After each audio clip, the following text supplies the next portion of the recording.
दोस्तों, इंद्रलोक और शहजादा बाग की ये सरजमीन, अब थोड़ी देर नारे लगाना बंद कर दीजिए। मैं 5-7 मिनट आपसे थोड़ी देर मुखातिब रहना चाहता हूं। हाँ, सब कर देंगे, आप परेशान ना हो। आपने लंबी तकरीर सुनी है, मैं कोशिश करूंगा कि थोड़ी देर आपके साथ खड़ा रह सकूं। चिरागों के सफर में दबदबा हो आंधियों का, चिरागों के सफर में दबदबा हो आंधियों का, तो फिर अंजाम जुल्मत के सिवा कुछ भी नहीं होगा।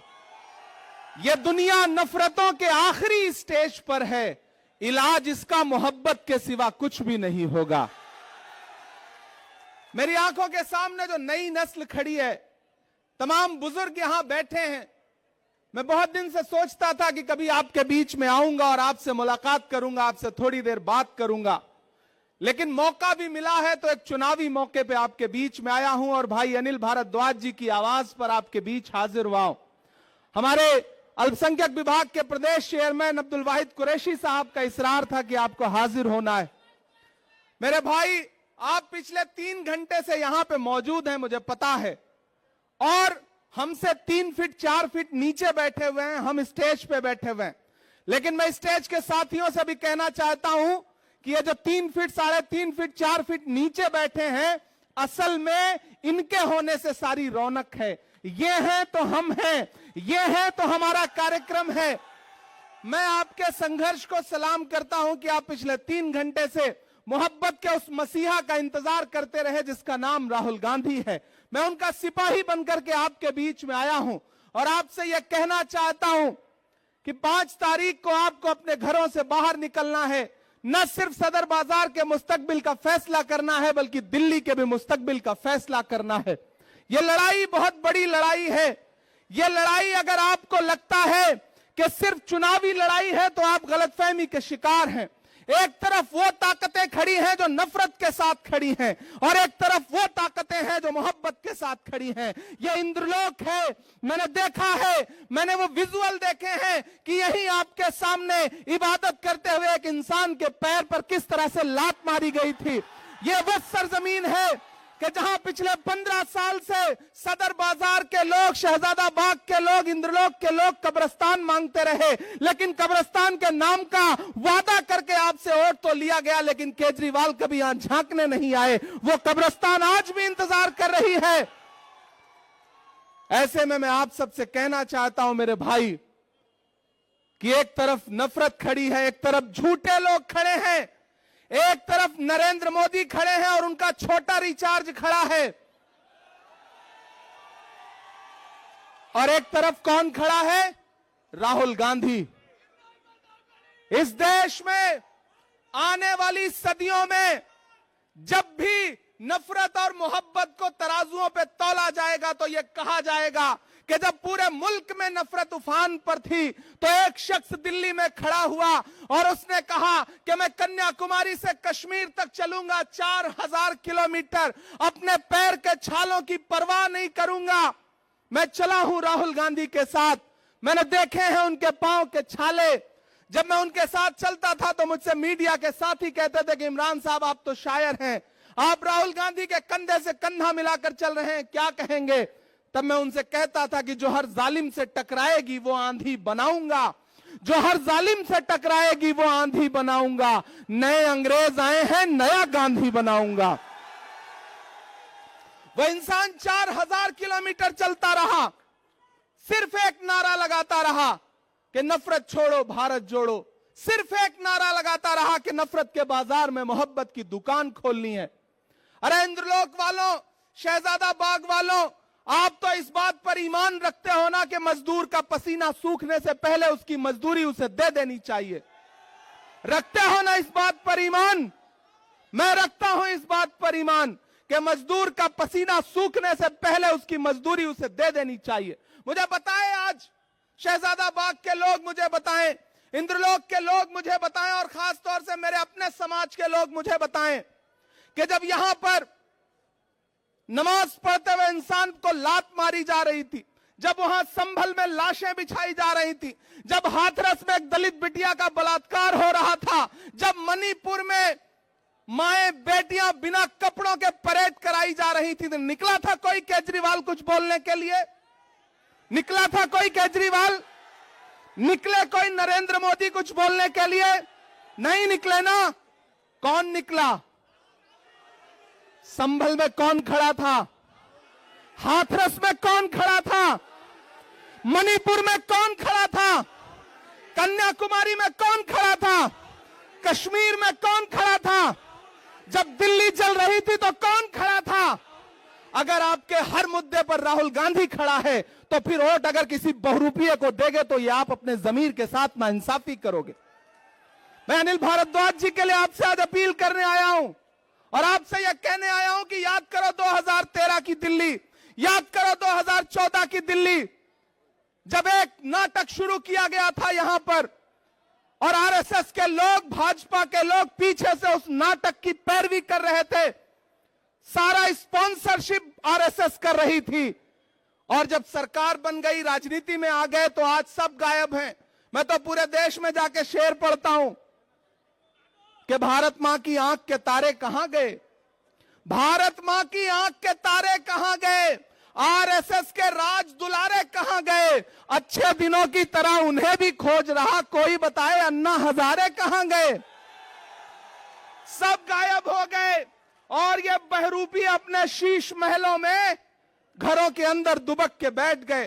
केजरीवाल जी आएंगे आपके बीच में प्रचार करने तो उनसे पूछना कि जब दिल्ली जल रही थी तब क्यों नहीं आए हमारे बीच में, आज सुरक्षा लेकर के हमारे बीच में आ रहे हो। केजरीवाल की खांसी बंद हो गई, पूरी दिल्ली को खांसी आने लगी। इसलिए मैं आपसे कहना चाहता हूं साथियों कि अनिल भाई आपके बहुत शानदार प्रत्याशी हैं, राहुल गांधी जी ने इन पर भरोसा किया है।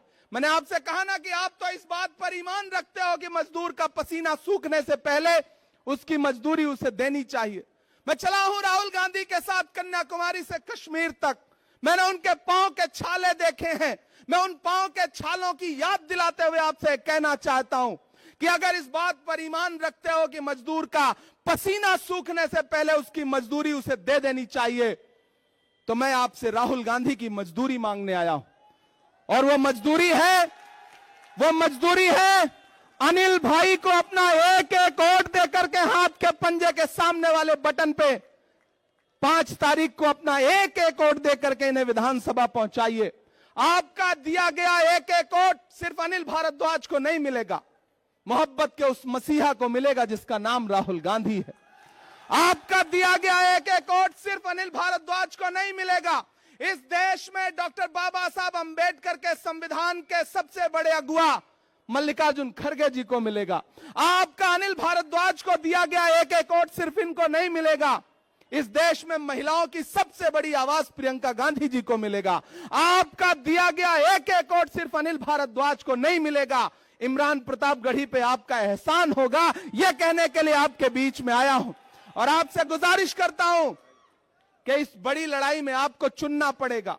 और अकलियत के लोगों, खास तौर से मेरी एक बात सुनना और जाना, तो रात को जब सोने लगना अपने तन्हा कमरों में, तो याद करना कि एक 35-36 साल का लड़का आया था, एक बात कह करके गया, आप पिछले 3 बार से केजरीवाल को वोट देते आ रहे हो, लेकिन जब जब आपको जरूरत पड़ी केजरीवाल कहीं नजर नहीं आए। क्यों? क्योंकि उनको पता है कि आप थोक के भाव वोट दे दोगे। मैंने एक फिल्म देखी थी, उस फिल्म में एक डायलॉग था कि आग को पानी का डर बना रहना चाहिए। आपने वो डर खत्म कर दिया, आपने उनको यह एहसास दिला दिया कि आप दिल्ली दंगों पे बोलो या ना बोलो, हम तुम्हें वोट देंगे। आपने एहसास दिला दिया कि जब बिल्किस के बलात्कारी रिहा किए गए और मीडिया ने मनीष सिसोदिया से पूछा कि आप क्या बोलोगे, तो उन्होंने माइक अपने सामने से हटा दिया, लेकिन फिर भी आपने उन्हें वोट दिया। आपने उन्हें एहसास दिला दिया कि आप संभल में लाशें बिछी रहेंगी, आप नहीं बोलोगे, हम फिर भी आपको वोट देंगे। और दलित भाइयों, आपने एहसास दिला दिया कि हाथरस में दलित बिटिया के साथ बलात्कार हुआ, अरविंद केजरीवाल कुछ भी नहीं बोलेंगे, लेकिन फिर भी आप उन्हें वोट देंगे। ये भरम तोड़िए, उन्हें एहसास दिलाइए कि आग को पानी का डर बना रहना चाहिए। वो डर जो खत्म हुआ है उसे 5 फरवरी को फिर से पैदा करिए, अपने घरों से निकलिए और अपना एक एक वोट अनिल भारद्वाज को दे करके राहुल गांधी के हाथों को मजबूत करिए। बहुत लंबी तकरीर नहीं करनी है, आपसे बस यह कहने आया हूं कि यह लड़ाई बहुत बड़ी है। यह लड़ाई नफरत और मोहब्बत के बीच में है। एक तरफ वो लोग खड़े हैं जिनके नारे हैं कि बटोगे कटोगे, मंगलसूत्र छीन ले जाएंगे, भैंस खोल ले जाएंगे, और एक तरफ कौन खड़ा है जिसका नारा है कि नफरत के बाजार में मोहब्बत की दुकान खोलनी है। मेरी नई नस्लों, एक इंसान जो बिना डरे हुए इस देश के हाकिम की आंख से आंख मिला करके बोलता है, इस देश में संविधान बचाने की लड़ाई अगर सबसे बड़ी कोई लड़ रहा है तो उस शख्स का नाम राहुल गांधी है। हम सब उसके सिपाही बनकर के आए हैं। मैं कोई बहुत लंबी तकरीर नहीं करूंगा, सिर्फ 4 मिसरे पढ़ूंगा, वो हक भी पूरा हो जाएगा जो आप सुनना चाहते हैं। माइक थोड़ा बेहतर कर दें। कहां है माइक? थोड़ा बेहतर कर दें। नहीं हो सकता? जैसे अरविंद केजरीवाल की खांसी सही हो गई वैसे माइक भी सही हो सकता है भाई, थोड़ा सा बेहतर कर दें अगर हो सके तो। मैं सिर्फ 4 मिसरे पढ़ता हूं साथियों। कि खौफ नहीं जिसे, थक तो नहीं गए? नया पाने की चाहत में पुराना छूट जाता है, तुझे अपनाऊं तो मुझसे जमाना रूठ जाता है। मोहब्बत पढ़ने लिखने में बहुत आसान है, लेकिन मोहब्बत को निभाने में पसीना छूट जाता है। मुझे पता है आप पिछले 3-4 घंटे से यहां मौजूद हैं, राहुल गांधी जी का इंतजार कर रहे थे, लेकिन पिछले 4-5 दिन से ऐसा लग रहा है जैसे उनको नजर सी लग गई हो, तबीयत खराब है। आप उनके लिए दुआ भी करें, वो सेहतमंद होकर के कल से पूरे दिल्ली में प्रचार के लिए उतरे। वो खुद आपके बीच में आना चाहते थे, लेकिन उनका संदेशा आया कि इमरान आप जाइए, लोगों से कहिए कि मैं नहीं पहुंच पा रहा हूं और मेरा पैगाम भी उनको पहुंचाइए। तो मैं आप सबकी तरफ से मैं चाहता हूं कि आपकी तालियों के साथ राहुल जी तक यह संदेशा जाना चाहिए कि खौफ नहीं जिसे मुरझाने का, हम उस गुल के साथ खड़े हैं। अगली जो लाइन है ना, वो लाइन आपकी तालियों के साथ पूरे दिल्ली की फजाओं में जानी चाहिए, अपने राजमहल में सोने वाले मोदी जी तक और अपने शीश महल में सोने वाले केजरीवाल तक, दोनों तक जानी चाहिए कि खौफ नहीं जिसे मुरझाने का, हम उस गुल के साथ खड़े हैं।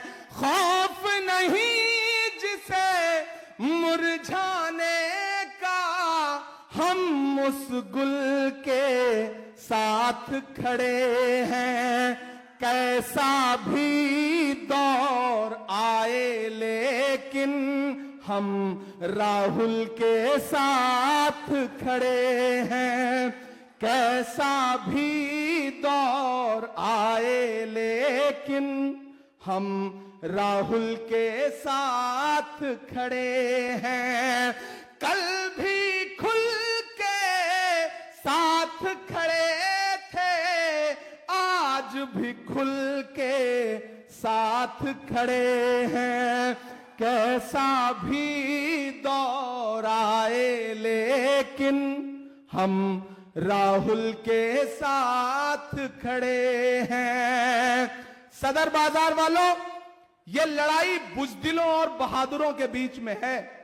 एक तरफ वो बुजदिल हैं जो कभी आपके किसी मुद्दे पर नहीं निकलते, चाहे उन्हें झोली भर भर के वोट दिया हो आपने, और एक तरफ वो बहादुर खड़े हैं जिन्हें आपने वोट ना भी दिया हो तो आपके हर मुद्दे पर बिना अपनी जान की और बिना अपनी जिंदगी की परवाह किए हुए खड़े हैं। इसलिए आपको चुनना है कि आप बहादुरों के साथ खड़े हैं या बुजदिलों के साथ खड़े हैं। आपको फैसला करना है कि आप भाजपा और भाजपा के दोस्त केजरीवाल के साथ खड़े हैं या राहुल गांधी के साथ खड़े हैं। यह फैसला आपको करना है। यह मैं आपसे गुजारिश करते हुए आपसे विदा लूंगा और यह कहूंगा कि अनिल भारद्वाज साहब को चुनाव जिता करके असेंबली पहुंचाइए। मैं आपसे वादा करता हूं कि यही आपका शुक्रिया अदा करने के लिए इमरान प्रतापगढ़ी भी आएगा और राहुल गांधी जी भी आएंगे, ये हम आपसे वादा करते हैं। बहुत शुक्रिया, बहुत मोहब्बतें, आपने बहुत सारा वक्त दिया है। बहुत शुक्रिया काजी साहब का, देवेंद्र जी का, और खुसूसी तौर पर वाहिद कुरैशी साहब और उनके साथियों से भी मैं कहूंगा कि इस चुनाव को मजबूती के साथ अनिल भाई के लड़ाइए। बहुत शुक्रिया, बहुत